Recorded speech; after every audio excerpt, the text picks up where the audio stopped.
Oke, hai ya. Assalamualaikum warahmatullahi wabarakatuh ya. Salam sejahtera untuk kita semua. Semoga kita beserta keluarga dimanapun berada senantiasa dalam keadaan sehat walafiat. Oke, di sini Senin 6 April 2020 ya. Status kita untuk belajar di rumah masih diperpanjang ya. Kita sama-sama berdoa semoga musibah yang melanda bangsa kita segera berakhir sehingga kita dapat melanjutkan atau melaksanakan aktivitas kita seperti biasanya. Oke, saya akan memberikan sedikit ulasan materi lanjutan kita yang sebelumnya sudah kita bahas tentang gelombang, sifat-sifatnya, kemudian gelombang stasioner, gelombang berjalan ya. Sekarang kita masuk ke gelombang bunyi. Oke, berbicara masalah bunyi ya, selagi kita masih hidup belum berubah menjadi status almarhum atau almarhumah ya, tidak bisa lepas dengan apa yang namanya bunyi ya. Contohnya kita berkomunikasi dengan orang di sekitar kita, kita ngobrol dengan teman-teman kita, atau kita bernyanyi atau mendengarkan musik ya.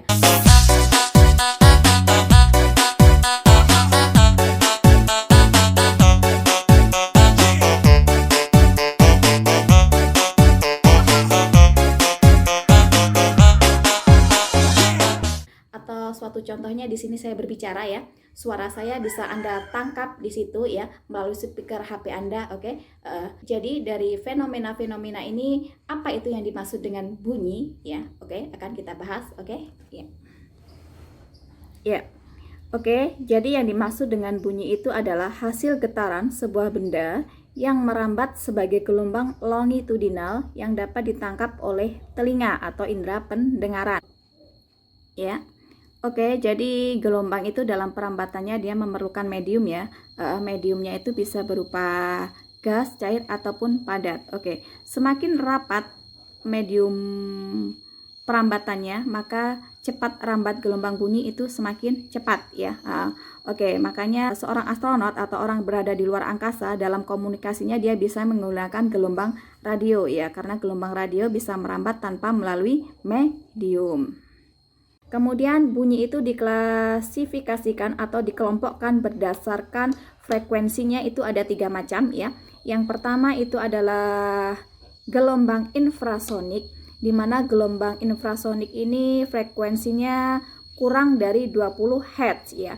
Kemudian suara atau bunyi infrasonik ini hanya dapat didengar oleh hewan tertentu, misalkan itu ada jangkrik dan anjing ya. Oke, kemudian gelombang audiosonik ya, di mana frekuensi dari gelombang audiosonik ini antara 20 Hz sampai 20.000 Hz atau 20 Hz sampai 20 kHz ya. Kemudian gelombang audiosonik ini ya dapat didengar oleh manusia ya. Manusia secara normalnya itu dapat mendengarkan frekuensi rentang antara 20 Hz sampai 20.000 Hz ya. Yang ketiga itu adalah gelombang ultrasonik ya, di mana gelombang ultrasonik ini memiliki frekuensi di atas 20.000 Hz atau 20 kHz ya. Kemudian bunyi gelombang ultrasonik ini juga hanya dapat didengarkan oleh hewan tertentu ya, tidak semuanya bisa mendengarkan. Biasanya yang dapat mendengarkan ultrasonik ini adalah kelelawar dan anjing ya. Jadi anjing ini ya, jadi anjing bisa mendengarkan bunyi ya, infrasonik dan ultrasonik ya. Jadi ada di antara kalian yang bisa mendengarkan infrasonik dan ultrasonik ya, berarti masuk dalam familinya. Oke ya. Oke, kemudian sifat-sifat gelombang ya, gelombang bunyi. Oke, sifat-sifat gelombang bunyi, sebagaimana bunyi ini termasuk dalam gelombang ya.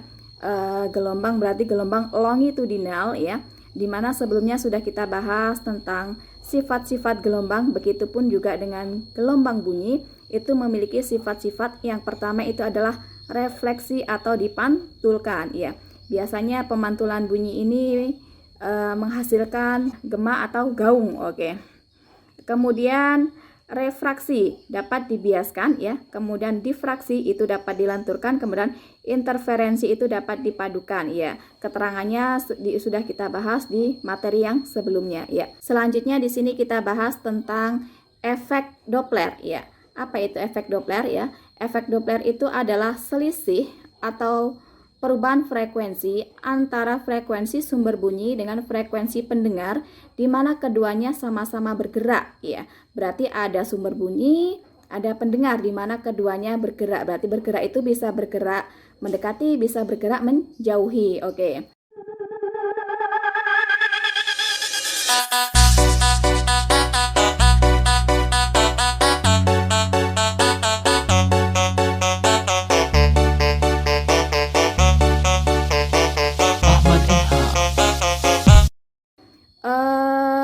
Secara matematisnya ya, frekuensi pendengar itu sama dengan ya VP atau di sini ya, VP sama dengan V kurang lebih plus minus VP dibagi V plus minus kurang lebih ya, plus minus kurang tambah VS dikali Fs ya, dimana keterangan VP ini adalah frekuensi pendengar dalam satuan hertz, kemudian V itu adalah kelajuan bunyi di udara dalam satuan meter per sekon, VP itu adalah kelajuan pendengar dalam satuan meter per sekon, kemudian Vs adalah kelajuan sumber bunyi dalam satuan meter per sekon ya, kemudian yang terakhir Fs itu adalah frekuensi sumber bunyi dalam satuan hertz ya. Untuk catatan, kapan VP itu bernilai positif, kapan dia bernilai negatif, atau VS atau VS kapan bernilai dia positif atau negatif ya. Kita lihat di sini ada beberapa catatan penting ya. VP itu bernilai positif jika pendengar mendekati sumber ya. Atau di sini saya kasih gambaran supaya lebih paham ya. VP itu adalah kelajuan pendengar ya. Kelajuan pendengar. Pendengar di sini adalah manusia, kemudian sumber bunyi di sini anggap dia mobil ya. VP. Kapan VP bernilai positif? VP bernilai positif jika mendekati sumber. Oke. VP berjalan mendekati sumber. Kemudian dia berjalan negatif jika menjauhi sumber ya, menjauhi ya. Kemudian dia bernilai 0 itu jika pendengar dalam keadaan diam, berarti tidak mempunyai kelajuan. Oke. Kemudian kelajuan sumber dia bernilai positif itu jika menjauhi pendengar. Oke, gambar Anda lihat menjauhi pendengar. Pendengar di sini ya, sumber di sini dia melaju menjauhi. Kemudian bernilai negatif jika dia mendekati pendengar. Oke. Pendengar di sini dia melaju ke sini, maka Fs-nya bernilai negatif. Kemudian dia bernilai 0 itu jika dia dalam keadaan diam atau tidak mempunyai kelajuan. Ya, untuk lebih pahamnya Anda pahami contoh ya, perhatikan contoh ini ya. Suatu soal misalkan Rohman berjalan pulang dari rumah Dinda dengan kecepatan 2 meter per sekon. Setelah menempuh 50 meter, Dinda berteriak dari rumahnya memanggil Rohman karena handphonenya ketinggalan. Jika frekuensi teriakan Dinda sebesar 425 Hz dan cepat rambat bunyi di udara sebesar 340 meter per sekon, berapakah frekuensi teriakan yang didengar oleh Rohman? Oke, sebelum kita kerjakan soal ini harus kita pahami dulu siapa yang berlaku sebagai pendengar, kemudian siapa yang berlaku sebagai sumber bunyi ya. Oke, di sini yang Rohman berarti dia berlaku sebagai pendengar ya, sumber bunyinya Dinda ketika dia berteriak. Oke, dari situ bisa kita ketahui ya. Oke, diketahui cepat rambat bunyi di udara tadi V sama dengan 340 meter per sekon ya. Kemudian VP ya, kelajuan pendengar di sini yang dimaksudkan adalah kelajuan Rohman berjalan itu adalah 2 meter per sekon. Karena dia berjalannya pulang menjauhi dari Dinda berarti menjauhi. Kalau pendengar menjauhi sumber tadi berarti dia bernilai negatif. Oke. Kemudian frekuensi dari sumber, frekuensi teriakan Dinda tadi ya, itu adalah 425 Hz. Kemudian Fs sama dengan 0. Kenapa 0? Karena kita di sini anggap Dinda berteriak tidak bergerak, berarti dia tidak mempunyai kecepatan atau kelajuan, berarti sama dengan 0. Oke. Yang ditanyakan apa? Yang ditanyakan adalah VP atau frekuensi yang diterima oleh pendengar. Oke. Kita lihat di sini rumus awal tadi adalah VP sama dengan V plus minus VP dibagi V plus minus Vs dikali Fs ya. Di mana V ya, cepat rambat bunyi di udara adalah 340 ya. Masukkan, kemudian negatif. Kenapa negatif Vp-nya ya? Karena tadi pendengarnya berjalan menjauhi sumber ya, makanya dia negatif. Min 2 per sama cepat rambat bunyi di udara 340 dikurang 0. Kemudian dikali Fs. Fs-nya berapa? 425. Oke. 340 dikurangi 2, 338 dibagi 340 dikurangi 0, 340 ya, dikali 425 ya, sama dengan 422,5 Hz. Oke, bisa dipahami ya. Ya, untuk tugas mandiri Anda kerjakan di rumah, satu soal cukup ya.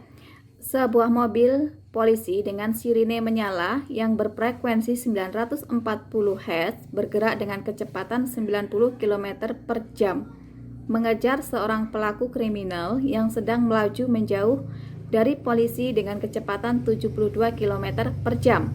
Jika kecepatan rambat suara di udara sebesar 340 meter per sekon, berapa frekuensi bunyi sirine yang didengar oleh pelaku tersebut? Ya. Ingat, di sini satuan kecepatannya dalam kilometer per jam ya. Jangan lupa Anda ubah dulu menjadi meter per sekon, oke? Ya, silakan Anda kerjakan tugas mandiri tadi ya. Ya, Anda kerjakan di rumah. Jika ada kendala atau yang ingin ditanyakan, silakan hubungi JP ke saya ya. Oke, selamat mengerjakan, selamat bekerja di rumah ya. Oke, tetap stay at home ya, tidak kemana-mana ya. Salam untuk keluarga. Saya akhiri, assalamualaikum warahmatullahi wabarakatuh.